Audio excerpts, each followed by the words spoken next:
Abdullah? Ready. You know, first and foremost, your opponent, undefeated, never lost. What are you going to do to him?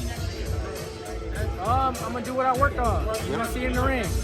Yeah, so whatever happens, just know that's what I worked on, and I'm going to do the same thing inshallah. You know, a lot of people I've talked to, they're pretty much saying, like, you're their favorite prospect, one of the top guys coming up, you know, even to a certain degree. If the card doesn't really interest them, but you're on it, they're going to make sure they're going to peep it. Do you feel that pressure where you have to perform for those die-hard boxing fans? I say first things first, I got to perform for the people around me.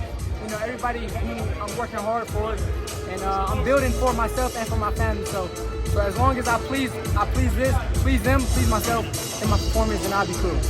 You know, fighting on these big cards, you know, very often being a very active fighter, what have you learned throughout this time, developing your style, and what are some of the things that you've worked on? Because we've seen the fast twitch punching power, but what specifically are you working on that we don't see, you know, coming into this fight? I mean, I can't name one thing. You know, it's a lot of different things that come into it when you're getting quick fights, you know, getting them out of there. It's a lot of different things that I work on. But, you know, hopefully I'll be able to showcase more of it, you know, coming up Thursday. I was talking to your dad, he was telling me about your confidence level now. You guys have the shirt that say appetite for smoke. How would you describe, like, your love for boxing at this moment in time? Again, ladies and gentlemen, I definitely have a passion for it. You know, I'm in it with all my brothers.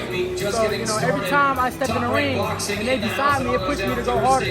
So I feel like I can beat anybody within my corner, within my father. So that's what appetite for smoke is. You know, I'm ready for anything. I know that your dad told me light up when I talked to him. He said that you're starting to kind of feel yourself. Again, if you're just joining us and you're classified, take a pause. What do you think about the beautiful, handsome man at ringside, selling the latest and greatest top-ranked merchandise? I see the more and more that I fight, you know, the further I see myself going, you know. So I think that's just probably what it is. You know, my confidence increasing with every fight because I see it improving. You know, and I'm steady improving. You know, and that's one thing that I want to keep doing. I know you're known for being a really aggressive fighter and a sharp fighter. What do you feel like you improved on since like the last couple fights? Javier Martinez in the ring, light. I feel like I'm improving every area. Yeah, I'm improving every area. I'm sharper, quicker. You know, I'm more keen on my defense. I'm just fighting a little tighter. You know, everything is getting better. You have a certain like mean streak to you, man. Like, Thursday night. Our new feature and main event fighters your weight, even more fighters, they can box really well with you. You're a little more aggressive than maybe some of your peers. What do you think your aggressive comes from? You gotta have a purpose when you step in the ring. You know, you can't step in there with no purpose. And everything you work on in the gym, just remember it. That's what I'm doing, just working on it. And you know, with my family beside me, like I said, you gotta have a purpose. 100%. I know the old line your dad gave me was boxing will dictate who you fight. You know, as you win and things take care of themselves. But you ever thought about maybe like a fight with Emiliano Vargas? He's a guy that a lot of people I always see a link your name to for future fights. There's a lot of prospects out here that, you know, that I will be fighting inshallah in the future. You know, but like my father says, boxing will determine who I fight in the future. And you know, I'm looking forward to fighting all the top prospects when he's coming up.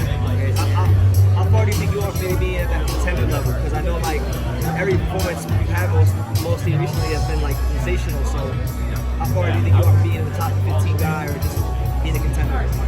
Say that one more time. How far do you think you are from being a contender in your division? How far away am I? Yeah, I'm right there. I'm right there. You know, I see myself as a contender.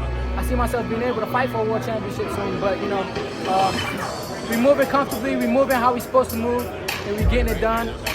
You know, in the time that we're getting it done in. So there's no rush, but I see myself right there. 100%. Abdullah, you share the ring with Devin Haney, and just curious, there's a rumor maybe that Devin and Ryan might fight. Do you have a prediction on that, just because you have a great breakdown of just how you fight in general?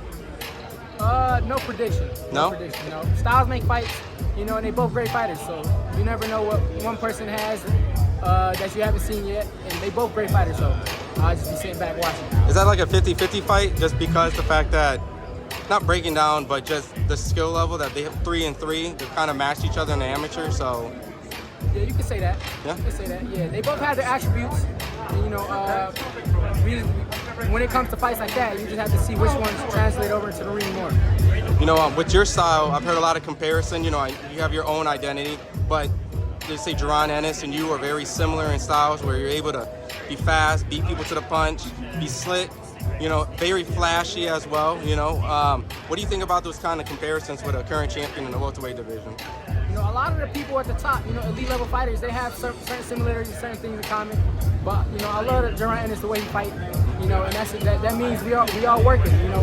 He's a great fighter, I'm a great fighter, you know, and that's good to be compared to great fighters, because you know where you at. You know, being so young, I know the politics hasn't fully hit you, but one of your good friends, Shakur Stevenson, quote unquote retirement. I don't believe it's retirement. It's more of like a frustration with the boxing politics.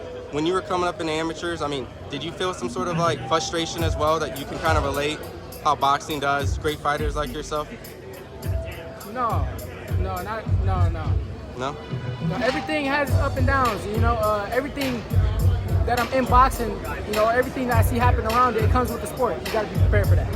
How do you mentally prepare yourself? Because, you know, trying to get certain fights, I'm sure you probably had people probably pull out fights, or maybe not even wanted to take a fight because you're so great. Does that ever frustrate you, and do you just kind of just say whatever, that's just the sport of boxing? Stay focused. Yeah. Gotta stay focused every step of the way. Okay. No matter what. You know, lastly, you know, of course, without just talking about you, your brothers. I mean, I believe there was a card with your brothers all fought. I mean, just what's it like with you and your brothers collectively all fighting underneath a big family and just being there for each other, but also being stressed out, you know, for each person fighting? It's amazing. You know, it's not something you see every day, and it's a great feeling. I'm grateful for it. You know, I'm grateful for that. It's not something that everybody has. You know, and every day I think about it. You know, when I'm in a gym with my brothers, whenever my brother's fighting and I'm there in the corner, you know, I'm just grateful for it. And that's one thing that makes me push harder. Do you see yourself just similar like the Gary Russells or the Mayweathers, having, you know, the Mason family era, where pretty much when they think of boxing, they're always going to incorporate Mason, Mayweather, Charlos? Is that the overall goal for you guys? Absolutely. You know, they you know, like us, are a dedicated family of boxers, and just period. You know, we have a family structure that not too many people have, so, you know, that's a great thing, seeing them doing their thing. We plan to do the same thing, and we're trying to push further and further with it, as far as we can. People oftentimes, they see the performances, they see the knockouts, right? But I know, like, when you came to Miami that one time, you guys came in the car for sparring, and there's a lot of sacrifice that go into, you know, just even shopping and getting all the time sparring and whatnot. Talk about maybe some of those sacrifices your dad made for you to become the fighter you are today. My dad made a lot of sacrifices. You know, he used to own a shop. He used to own, you know, a body fragrance shop, a body products. He sell all type of stuff.